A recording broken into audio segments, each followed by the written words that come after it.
Okay, what do you do if you have a water-damaged laptop? Well, the first thing I do is I make sure I pull out the battery. And I don't even try to power the laptop on. Pull the battery out, don't hit the power button, and get ready to take the whole thing apart because we're going to inspect the motherboard and see if there's any moisture or liquid still on the motherboard. So I'm starting to take some components out. We want to get to motherboard level here. If you suspect there's any liquid in the motherboard at all, do not power the computer on, pull the battery out, take it all apart, and look at the motherboard in every little crevice of the motherboard. That's what we're going to do, and that's what I recommend on water-damaged laptops of any sort. Don't power them on even when the customer comes in. Don't let the customer power them on when it's in your shop, because you know they brought it in because it was damaged because of the water, and it can't get any better if they're sitting there trying to charge it with power. So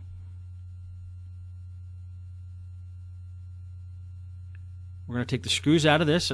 On a Toshiba laptop, you can take screws out and be somewhat reckless, knowing that there's holes where the screws go, and next to each hole where you're taking the screws out of, there's a little label indicator telling you what size screw goes in that hole. So it makes it easy for us to put them back together.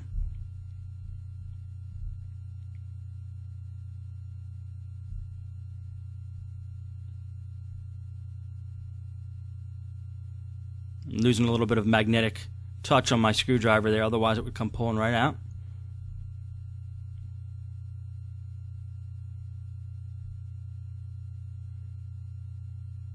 Okay, when you're sure you got all the screws out of the bottom,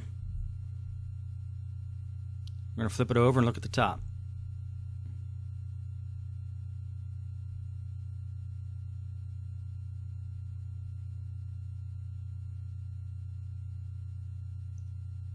And the first thing I'm going to do is get that hinge cover plate off, and it's different on every laptop. Some laptops don't even have this hinge cover plate, but this is the key to getting the keyboard and the screen off, and that's what we want to do. Gently, if you have to, put some pressure on the sides there and try to pull it up.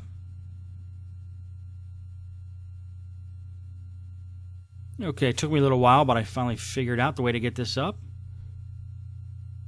Now, since we have all the screws out from the bottom of the computer, we know there's no screws holding this plate in. Just pop it up. Now let's look for water damage here right on the spot.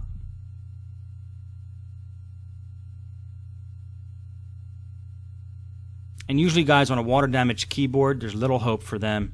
If keys aren't working after you spill water in them, I would look at just getting a new keyboard. Let's detach the ribbon cable from the keyboard here. And let's take a look. What do we see? Okay, there's this one circuit board here, which has the power button and LEDs and other quick launch buttons on it. Let's get that off.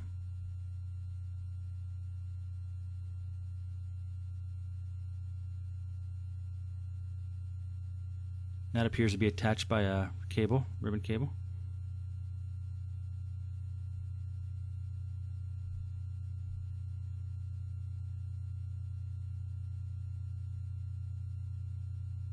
And we're going to pull that out. We're going to inspect that. And we're actually going to see that there's water damage right there along one of the buttons. So we definitely want to get that cleaned up, that corrosion. See that white? That's from the liquid. What I do to get rid of that is trusty toothbrush and some hand sanitizer.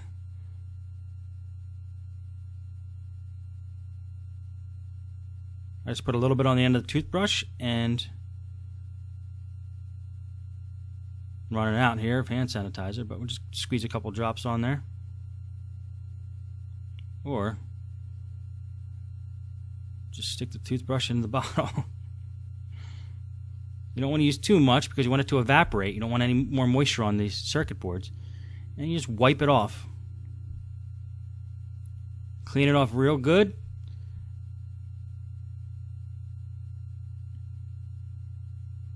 And just brush that corrosion away. Now we're also going to see the edge of the keyboard has a little bit of water damage as well. So at least we know where the water was going. And we can see that it hit the bottom left-hand corner of the keyboard. So this might be a good indicator to help us find out if there's any damage under that section. If there's motherboard under there or what, we could check it out, make sure there's no damage there. So I'm going to inspect that section there.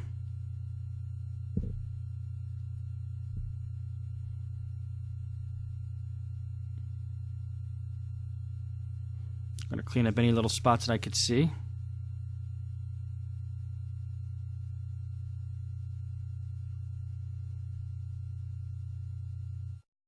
So what I want to do is pull up that corner there and get a flashlight, shoot it in there, see if you see any spots of corrosion.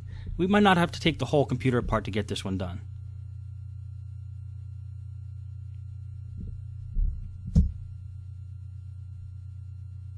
Going to spray some compressed air in there, blow out anything we can.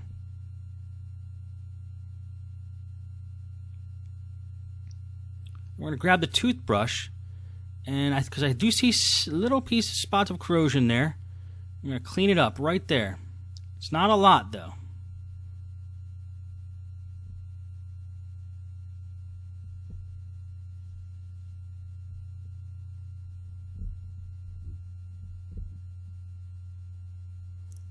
And make sure you scrub all in that area and all around that area. You want to make sure you get any spots that are corroded cleaned up. And then look all around that area. Shine a light in there if you have to. Or if you do have to get the whole computer apart to check out the motherboard, go ahead and do that. Okay, to continue to inspect here and just see if you see any other spots. If you do, hit them with that toothbrush and the hand sanitizer. Don't overdo it. Like I said, you don't want globs of the hand sanitizer on there. You want something that's going to evaporate fast. So just a film would be fine. And look at as many spots on this motherboard as you can. See if you see any white, any corrosion. And when you're confident you have everything, you can start putting the computer back together.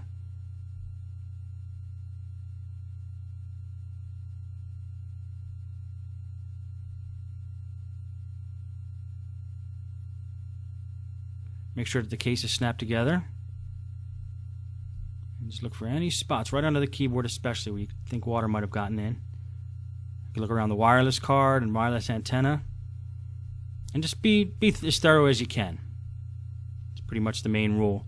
Now also with this computer, the customer said that the CD drive is also reported as being a little flaky. It's not responding sometimes it is. I have the drive pulled out there. I'm going to use a paper clip to open it since it's out.